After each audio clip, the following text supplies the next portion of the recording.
Hello, I'm Peter Orker from Peter Orker Piano Tuition, and it's time for another Tuesday tip for better piano playing.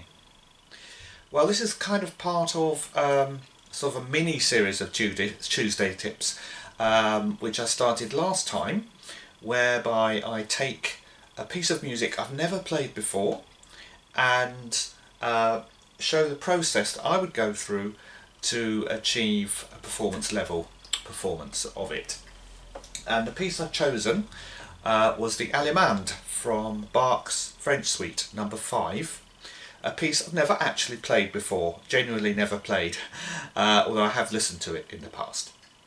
So last time I demonstrated the first kind of 2 stages that I would go through. First stage is very simple, it's just to get familiar with the music a little bit by listening to a recording either on a CD or radio or YouTube, and I showed a little YouTube clip of somebody playing that. That stage, you can do it as often as you like, listen to it. I forgot to say actually, listen to it the first time, just let the music flow over you. Second time, watch or listen to the music with your sheet music handy, so that you can actually follow what's going on in the music by looking at the sheet music. The second stage is what I called a muddle through performance. So basically you just try and play it through as best as you can. There'll be lots of hesitations, wrong notes, wrong speeds and so on. You're just kind of playing it through. Some people call it a play through or a run through. I prefer to call it a muddle through. It's not quite the same as sight reading, where you're actually trying to achieve something like a proper performance, and for example in an exam or accompanying someone for an audition, where you're trying to just keep the music flowing even if you're missing bits out or changing bits.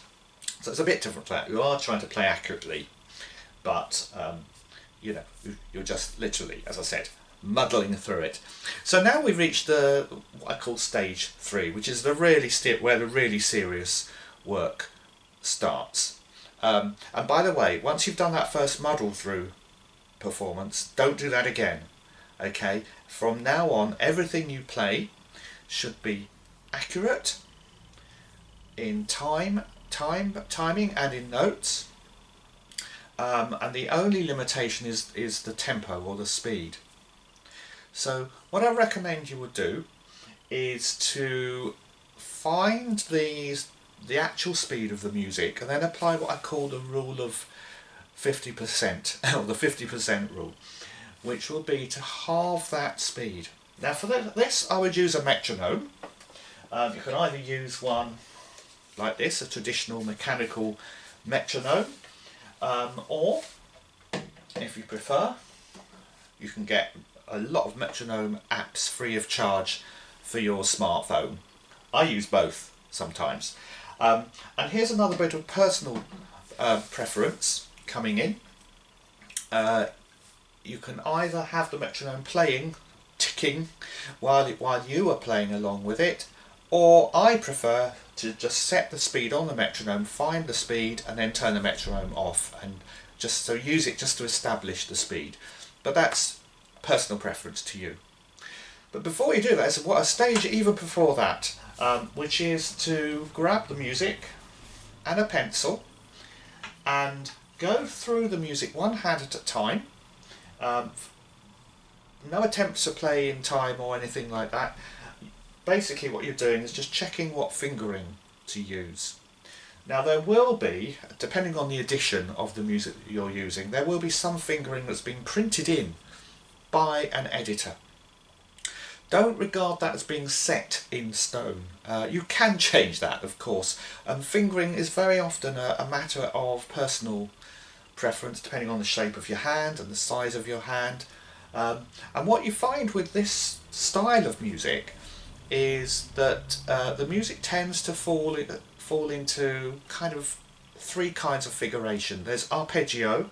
In fact, this actually starts with a G major arpeggio, and then there are other aspects of it which are more, there's a bit later on in the right hand which goes which is just coming down the notes of a scale. And then there's a third kind of figuration you often get in Bach, where you kind of get the notes of a scale, like this bit in the left hand, but between each note of the scale there's another note like that. It's a little bit like Alberti bass, but not really, because you've got notes of a scale or arpeggio between those notes. So go ahead, grab your pencil and just work through it slowly. I usually do left hand first, doesn't matter, simply because I'm right-handed, so I can play left hand and I can write my fingers in as I'm playing left hand. When I'm doing the right hand finger, I have to play a bit and then write it in.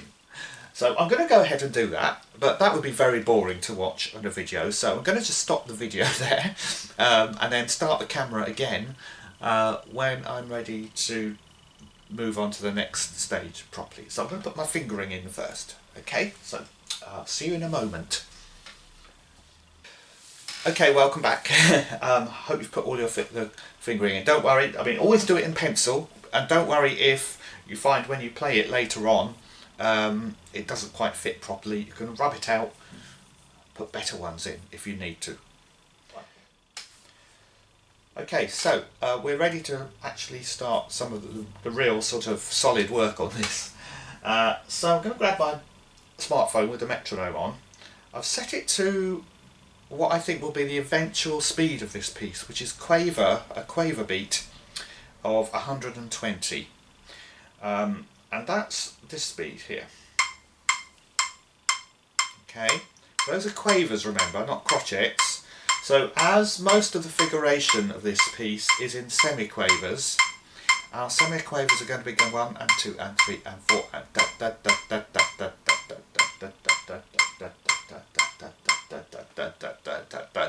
that kind of speed. So I'm just going to do one page of this because it'd be a bit tedious to do both. So what we do next is play hands separately at that speed, sorry, half that speed, 50% rule, remember? So we're going to halve that speed, so instead of those being the speed of the quavers, they're now going to be the speed of the semiquavers. And I'm actually going to start with my left hand. So I'm going to play the first page of this, just left hand, and see how we get on.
Now you can tell at that speed, as I'm a fairly experienced piano player, I can play that with no problem, that speed. I don't make any mistakes, it's flowed all the way through. Now you might find, if you've not been playing very long, is that you might make some mistakes. And that's absolutely fine. That's how we learn, we make mistakes. So if you make a mistake, for goodness sake, stop, and go back to the bar before you made the mistake, play it again, and then go to the bar after you made the mistake. Do that however many times it takes for the mistake to be corrected. This is really, really important. Don't, whatever you do, go back to the beginning and do it all again, make the same mistake again, go to the end, think, oops, I made a mistake, go back to the beginning, and etc, etc. If you don't fix that mistake at that point, and it might be a mistake of notes, or it might be a mistake of timing, or it might be a hesitation, if you don't go and fix that there and then, that mistake will become embedded in your performance. It'll become part of your performance, and it'll be like a bad habit, and it will be really, really difficult to get rid of later on. Okay, so at this stage where you're playing really slowly, half speed, that's the time to get rid of the mistakes. Okay, so that's my left hand. For some reason I always start with my left hand. I'm not left-handed, but I always start with my left hand. It's just habit. There's no rule about that. It's just personal preference. So you might like to start with your right hand. It really doesn't matter. So now I'm going to do my right hand. Oh, by the way, there's quite a lot of trills and ornaments in this. I'm going to leave them out for now in this first proper serious practice. I won't leave them out for much longer, but just for the first try through with my right hand, I'm going to leave those ornaments out. Okay, so this is unornamented.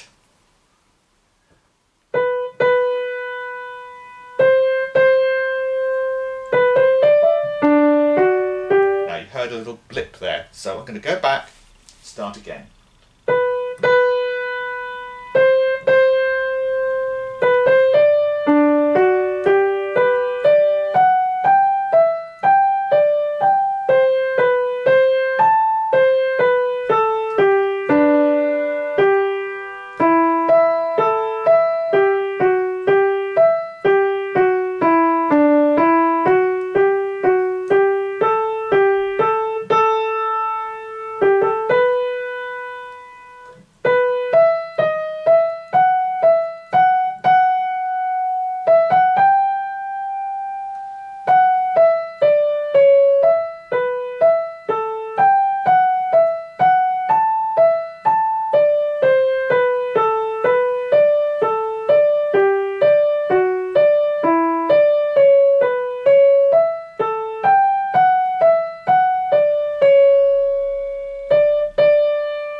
Okay, I think that went reasonably well. So I'm going to leave that there as that's our next stage. Hand separately practice, 50% of the performance speed. I'm really concentrating on getting the right notes, the right rhythms and the musical flow. If you find you can't manage it at 50% speed, then apply the 50% rule to that speed and halve it again. Eventually, even with the most difficult music, you will find there is a speed that you will be able to play it continuously through from beginning to end without making any mistakes and without making any hesitations. And here's where patience really comes in. Please, please, please resist the temptation to have a go at a faster speed. At this stage, you must insist on yourself, be strict with yourself. You're the boss of your fingers. Be strict with yourself and ensure you stick to that slow tempo, the tempo that you are able to manage the piece at without making any mistakes. As I said, because I've been doing this for so many years, I can set my tempo on my metronome and then use that tempo. But if you need, you might find it more helpful to have the metronome playing and ticking away as you're playing, because it might just be that extra thing that keeps you in time. Well, I hope that's been helpful. I, like last time, I'm not going to touch this music now till next time. I'm not going to sort of cheat and kind of sneakily practice it between times, because I want you to see kind of as near as we can get in real time the process that we go through. What I will do when I switch the camera off, I will just go over the second page like I just did the first page. Okay, but you don't want to sit through that. That would be quite tedious. Well, thank you so much for watching, and if you enjoyed this, then do please like and share. If you're interested in having piano lessons with me, I'm doing them online still by Zoom, and just go to my website, peterhawker.net, or you can book through the Facebook page if that's easier for you, and if not, just carry on enjoying the videos, and next time we'll take this to our next stage of preparation. Thanks for watching again, and have a good week. Bye for now.